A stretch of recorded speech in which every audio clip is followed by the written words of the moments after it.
सङ्काशं काश्यपेयं महाद्युतिं तमोरि सर्वपापघ्नं प्रणतोऽस्मि दिवाकरम्।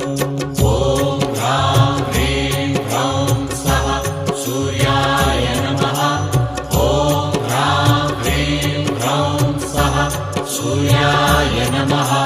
जपाकुसुमसङ्काशं काश्यपेयं महाद्युतिं तमोरि सर्वपापघ्नं प्रणतोऽस्मि दिवाकरम्।